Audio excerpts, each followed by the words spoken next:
মিলাদুন্নবী পালন করবেন কি করবেন না, উদযাপন করবেন কি করবেন না, সেই প্রশ্নের উত্তর আপনি পেয়ে যাবেন যদি আমার এই 3টা প্রশ্নের উত্তর আপনি নিজে অনুসন্ধান করে জানার চেষ্টা করেন। ঈদে মিলাদুন্নবী সাল্লাল্লাহু আলাইহি ওয়াসাল্লাম নিয়ে বিতর্ক, আমাদের একটা বড় ফেসবুক পেজ থেকে একটা বিতর্কের আয়োজন, ঠিক না? মনে রাখবেন, আপনি বিতর্কিত নয় এমন বিষয়ে বিতর্ক করতে যাওয়া মানে আপনি নিজেই বিষয়টাকে বিতর্কিত করে ফেলেছেন। পবিত্র ঈদে মিলাদুন্নবী সাল্লাল্লাহু আলাইহি ওয়াসাল্লাম উদযাপন করা যাবে কিনা, অনেকে এটাকে জায়েজ মনে করে। এখানে আপনার অভিমত কি? দেখুন, আমি অভিমত না দিয়ে কয়েকটা প্রশ্ন রাখবো, অর্থাৎ প্রশ্নের উত্তরে আবার পাল্টা প্রশ্ন আমি ছুড়ে দিতে চাই, বিশেষ করে যাদের এটা নিয়ে সত্যিই জানার আগ্রহ আছে। অনেকে তো প্রশ্ন লেখেন জানার জন্য না, প্রশ্ন লেখেন হলো ওনার পক্ষের মতটা বের করে আনার জন্য। আমি বলতে চাই যে সাধারণত আমরা সাধারণ মানুষরা যে হুজুরের ভক্ত আমরা তার কথা শুনি।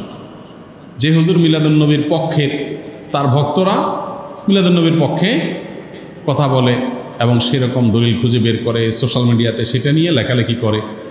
আর যে হুজুর মিলাদুন্নবীর বিপক্ষে, ওনার ভক্তরা মিলাদুন্নবীর বিপক্ষে তারা ক্যাম্পেইন করে, কাজকাম করে। আমার কথা হলো যে আপনি হুজুরদের পক্ষ বিপক্ষ না নিয়ে কয়েকটা প্রশ্নের উত্তর খোঁজার জন্য আপনি নিরপেক্ষভাবে চেষ্টা করেন। আপনি নিজে একটু সচেতনভাবে, সতর্কভাবে, অনুসন্ধানের দৃষ্টি নিয়ে এই প্রশ্নগুলোর উত্তর খোঁজার চেষ্টা করেন। আপনি শুধু উত্তর খোঁজার যদি সিরিয়াস চেষ্টা শুরু করে দেন এবং নিরপেক্ষভাবে চেষ্টা করেন, আমার বিশ্বাস যে আপনাকে আল্লাহ তাআলা হেদায়েত এবং সঠিক পথ যেটাই সেটা আল্লাহ তাআলা আপনাকে দেখিয়ে দিবেন। শর্ত হলো আপনি আগে গিয়ারটা নিউট্রালে এনে তারপরে খুঁজতে হবে। আমরা যারা গাড়ি চালাতে জানি তারা জানি যে গিয়ার, আপনার ম্যানুয়াল গিয়ার সাধারণত গাড়ি, এটা আপনার নিউট্রালে থাকার পর স্টার্ট দিলে গাড়ি স্টার্ট হবে। গিয়ার একটা দিয়ে রেখে দিয়েছেন আগে, এরপর আপনি স্টার্ট দিচ্ছেন, তাহলে গাড়ি কি হবে না? স্টার্ট হবে না, গাড়ি দৌড় দিবে, লাভ দিবে, সেটা সঠিকভাবে সার্ভিস দিবে না।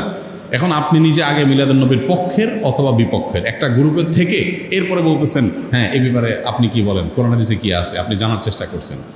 এইভাবে আপনি আসলে সত্য জানতে পারবেন না। সত্য জানতে হলে আপনাকে নিউট্রালে থাকতে হবে যে ঠিক আছে আমি এটা নিয়ে অনুসন্ধান চালাই, পড়াশোনা করি, স্টাডি করি এবং আমার স্টাডির পর নিরপেক্ষভাবে সত্যিটা জানার জন্য আমি চেষ্টা করি। আল্লাহ তাআলার কাছে দোয়া করি আল্লাহ যেন আমাকে হেদায়েত করেন, গাইড করেন, তাহলে আপনি ইনশাআল্লাহ সঠিক পথ পাবেন। এবার আসেন প্রশ্নগুলো কি কি। 1 নম্বর প্রশ্ন হলো, নবী করিম সাল্লাল্লাহু আলাইহি সাল্লামের যেদিন জন্ম হয়েছে, মিলাদুন্নবী মানে হলো নবী সাল্লাল্লাহু আলাইহি সাল্লামের জন্ম, এটাকে কেন্দ্র করে উদযাপন, আনন্দ ইত্যাদি। প্রশ্ন হলো, নবী করিম সাল্লাল্লাহু আলাইহি সাল্লামের যে তারিখে জন্ম হয়েছে সেই তারিখটা কি চূড়ান্ত এবং অবিতর্কিত কিনা, অর্থাৎ অমুক তারিখে তিনি জন্মগ্রহণ করেছেন, ইতিহাসবিদগণ এ ব্যাপারে একমত কিনা বা হাদিস গ্রন্থগুলোতে এটা সুস্পষ্ট আসছে কিনা, এটা আপনি একটু জানার চেষ্টা করেন। আপনি যদি খোঁজ করেন, অনুসন্ধান চালান, তাহলে কিন্তু আপনি জানতে পারবেন, জানতে আপনার কষ্ট হবে না খুব বেশি, যে আসলে নবী সাল্লাল্লাহু আলাইহি সাল্লামের জন্মের তারিখটা এটা চূড়ান্ত কি চূড়ান্ত না।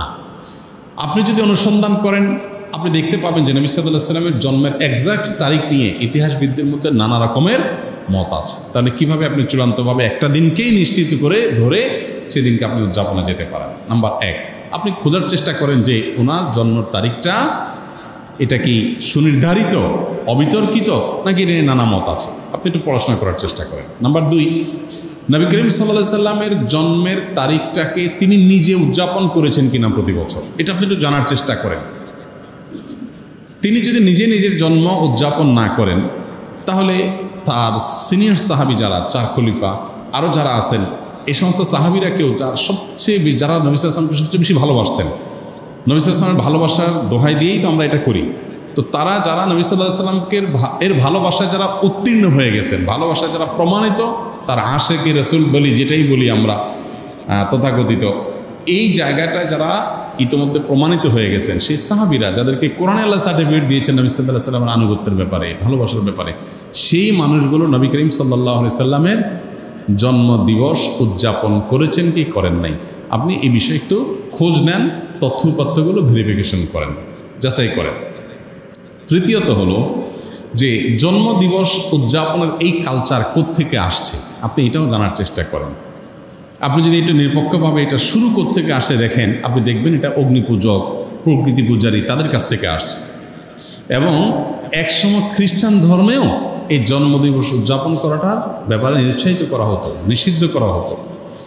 পরবর্তীতে তারা নিজেরা আবার ওই প্যাগানদের দ্বারায়, প্রকৃতি পূজারীদের দ্বারায় প্রভাবিত হয়ে তারাও তাদের নবীর জন্মদিন উদযাপন শুরু করেছে। আমাদের নবী সাল্লাল্লাহু আলাইহি সাল্লাম বলেছেন, লা তুতরুনি কামা আতরাতিন নাসারা ইবনে মারইয়াম, তোমরা আমাকে নিয়ে বাড়াবাড়ি করিও না যেভাবে খ্রিস্টানরা ঈসা আলাইহিস সালামকে নিয়ে বাড়াবাড়ি করেছে। অতএব নবী করিম সাল্লাল্লাহু আলাইহি সাল্লামের মিলাদুন নবী পালন করবেন কি করবেন না, উদযাপন করবেন কি করবেন না, সেই প্রশ্নের উত্তর আপনি পেয়ে যাবেন যদি আমার এই 3টা প্রশ্নের উত্তর আপনি নিজে অনুসন্ধান করে জানার চেষ্টা করেন। আল্লাহ আমাকে, আপনাকে, আমাদের সবাইকে হেদায়েত এবং সত্যিকারের যে সঠিক পথ সেটা আল্লাহ তাআলা আমাদের সবাইকে আল্লাহ তাআলা দান করুন। পবিত্র ঈদ মিলাদুন নবী সাল্লাল্লাহু আলাইহি সাল্লাম উদযাপন করা যাবে কিনা, অনেকে এটাকে জায়েজ মনে করে। এখানে আপনার অভিমত কি? দেখুন, আমি অভিমত না দিয়ে কয়েকটা প্রশ্ন রাখব, অর্থাৎ প্রশ্নের উত্তরে আবার পাল্টা প্রশ্ন আমি ছুড়ে দিতে চাই, বিশেষ করে যাদের এটা নিয়ে সত্যিই জানার আগ্রহ আছে। অনেকে তো প্রশ্ন লেখেন জানার জন্য না, প্রশ্ন লেখেন হলো ওনার পক্ষের মতটা বের করে আনার জন্য। আমি বলতে চাই যে সাধারণত আমরা সাধারণ মানুষরা যে হুজুরের ভক্ত আমরা তার কথা শুনি। যে হুজুর মিলাদুন নবীর পক্ষে, তার ভক্তরা মিলাদুন নবীর পক্ষে কথা বলে এবং সেরকম দলিল খুঁজে বের করে সোশ্যাল মিডিয়াতে সেটা নিয়ে লেখালেখি করে। আর যে হুজুর মিলাদুন নবীর বিপক্ষে, ওনার ভক্তরা মিলাদুন নবীর বিপক্ষে তারা ক্যাম্পেইন করে, কাজকাম করে। আমার কথা হলো যে আপনি হুজুরদের পক্ষ বিপক্ষ না নিয়ে কয়েকটা প্রশ্নের উত্তর খোঁজার জন্য আপনি নিরপেক্ষভাবে চেষ্টা করেন। আপনি নিজে একটু সচেতনভাবে, সতর্কভাবে, অনুসন্ধানের দৃষ্টি নিয়ে এই প্রশ্নগুলোর উত্তর খোঁজার চেষ্টা করেন।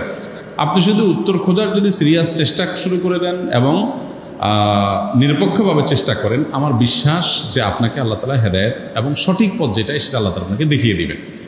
শর্ত হলো আপনি আগে গিয়ারটা নিউট্রালে এনে তারপরে খুঁজতে হবে। আমরা যারা গাড়ি চালাতে জানি তারা জানি যে গিয়ার, আপনার ম্যানুয়াল গিয়ার সাধারণত গাড়ি, এটা আপনার নিউট্রালে থাকার পর স্টার্ট দিলে গাড়ি স্টার্ট হবে। গিয়ার একটা দিয়ে রেখে দিয়েছেন আগে, এরপর আপনি স্টার্ট দিচ্ছেন, তাহলে গাড়ি কি হবে না? স্টার্ট হবে না, গাড়ি দৌড় দিবে, লাফ দিবে, সেটা সঠিকভাবে সার্ভিস দিবে না। এখন আপনি নিজে আগে মিলাদুন নবীর পক্ষের অথবা বিপক্ষের একটা গ্রুপের থেকে এরপরে বলতেছেন হ্যাঁ এই ব্যাপারে আপনি কি বলেন, কোরআন হাদিসে কি আছে, আপনি জানার চেষ্টা করছেন। এইভাবে আপনি আসলে সত্য জানতে পারবেন না। সত্য জানতে হলে আপনাকে নিউট্রালে থাকতে হবে যে ঠিক আছে আমি এটা নিয়ে অনুসন্ধান চালাই, পড়াশোনা করি, স্টাডি করি এবং আমার স্টাডির পর নিরপেক্ষভাবে সত্যিটা জানার জন্য আমি চেষ্টা করি। আল্লাহ তাআলার কাছে দোয়া করি আল্লাহ যেন আমাকে হেদায়েত করেন, গাইড করেন, তাহলে আপনি ইনশাআল্লাহ সঠিক পথ পাবেন। এবার আসেন প্রশ্নগুলো কি কি। 1 নম্বর প্রশ্ন হলো, নবী করিম সাল্লাল্লাহু আলাইহি সাল্লামের যেদিন জন্ম হয়েছে, মিলাদুন নবী মানে হলো নবী সাল্লাল্লাহু আলাইহি সাল্লামের জন্ম, এটাকে কেন্দ্র করে উদযাপন, আনন্দ ইত্যাদি। প্রশ্ন হলো, নবী করিম সাল্লাল্লাহু আলাইহি সাল্লামের যে তারিখে জন্ম হয়েছে সেই তারিখটা কি চূড়ান্ত এবং অবিতর্কিত কিনা, অর্থাৎ অমুক তারিখে তিনি জন্মগ্রহণ করেছেন, ইতিহাসবিদগণ এ ব্যাপারে একমত কিনা বা হাদিস গ্রন্থগুলোতে এটা সুস্পষ্ট আসছে কিনা, এটা আপনি একটু জানার চেষ্টা করেন। আপনি যদি খোঁজ করেন, অনুসন্ধান চালান, তাহলে কিন্তু আপনি জানতে পারবেন, জানতে আপনার কষ্ট হবে না খুব বেশি, যে আসলে নবী সাল্লাল্লাহু আলাইহি সাল্লামের জন্মের তারিখটা এটা চূড়ান্ত কি চূড়ান্ত না।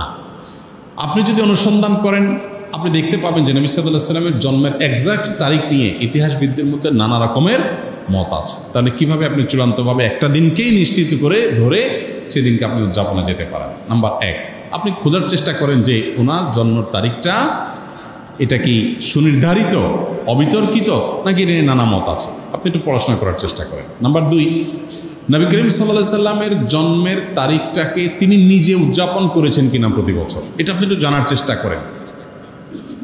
তিনি যদি নিজে নিজের জন্ম উদযাপন না করেন, তাহলে তার সিনিয়র সাহাবি যারা 4 খলিফা আরও যারা আছেন, এই সমস্ত সাহাবিরা কেউ যারা যারা নবী সাল্লাল্লাহু আলাইহি ওয়াসাল্লামকে সবচেয়ে বেশি ভালোবাসতেন, নবী সাল্লাল্লাহু আলাইহি ওয়াসাল্লামের ভালোবাসার দোহাই দিয়েই তো আমরা এটা করি, তো তারা যারা নবী সাল্লাল্লাহু আলাইহি ওয়াসাল্লামকে এর ভালোবাসায় যারা উত্তীর্ণ হয়ে গেছেন, ভালোবাসায় যারা প্রমাণিত, তার আশেকে রাসূল বলি যেটাই বলি আমরা তথাকথিত, এই জায়গাটায় যারা ইতিমধ্যে প্রমাণিত হয়ে গেছেন, সেই সাহাবিরা যাদেরকে কোরআনে আল্লাহ সার্টিফিকেট দিয়েছেন নবী সাল্লাল্লাহু আলাইহি ওয়াসাল্লামের আনুগত্যের ব্যাপারে, ভালোবাসার ব্যাপারে, সেই মানুষগুলো নবী করিম সাল্লাল্লাহু আলাইহি সাল্লামের জন্মদিবস উদযাপন করেছেন কি করেন নাই, আপনি এই বিষয়ে একটু খোঁজ নেন, তথ্যপত্রগুলো ভেরিফিকেশন করেন, যাচাই করেন। তৃতীয়ত হলো যে জন্মদিবস উদযাপনের এই কালচার কোত্থেকে আসছে, আপনি এটাও জানার চেষ্টা করেন। আপনি যদি একটু নিরপেক্ষভাবে এটা শুরু কোত্থেকে আসে দেখেন, আপনি দেখবেন এটা অগ্নিপূজক, প্রকৃতি পূজারী তাদের কাছ থেকে আসছে। এবং একসময় খ্রিস্টান ধর্মেও এই জন্মদিবস উদযাপন করাটার ব্যাপারে নিরুৎসাহিত করা হতো, নিষিদ্ধ করা হতো। পরবর্তীতে তারা নিজেরা আবার ওই প্যাগানদের দ্বারায়, প্রকৃতি পূজারীদের দ্বারায় প্রভাবিত হয়ে তারাও তাদের নবীর জন্মদিবস উদযাপন শুরু করেছে। আমাদের নবী সাল্লাল্লাহু আলাইহি ওয়াসাল্লাম বলেছেন, লা তুতরুনি কামা আতরাতিন নাসারা ইবনে মারইয়াম, তোমরা আমাকে নিয়ে বাড়াবাড়ি করিও না যেভাবে খ্রিস্টানরা ঈসা আলাইহিস সালামকে নিয়ে বাড়াবাড়ি করেছে। অতএব নবী করিম সাল্লাল্লাহু আলাইহি ওয়াসাল্লামের মিলাদুন্নবী পালন করবেন কি করবেন না, উদযাপন করবেন কি করবেন না, সেই প্রশ্নের উত্তর আপনি পেয়ে যাবেন যদি আমার এই 3টা প্রশ্নের উত্তর আপনি নিজে অনুসন্ধান করে জানার চেষ্টা করেন। আল্লাহ আমাকে, আপনাকে, আমাদের সবাইকে হেদায়েত এবং সত্যিকারের যে সঠিক পথ সেটা আল্লাহ তাআলা আমাদের সবাইকে আল্লাহ তাআলা দান করুন।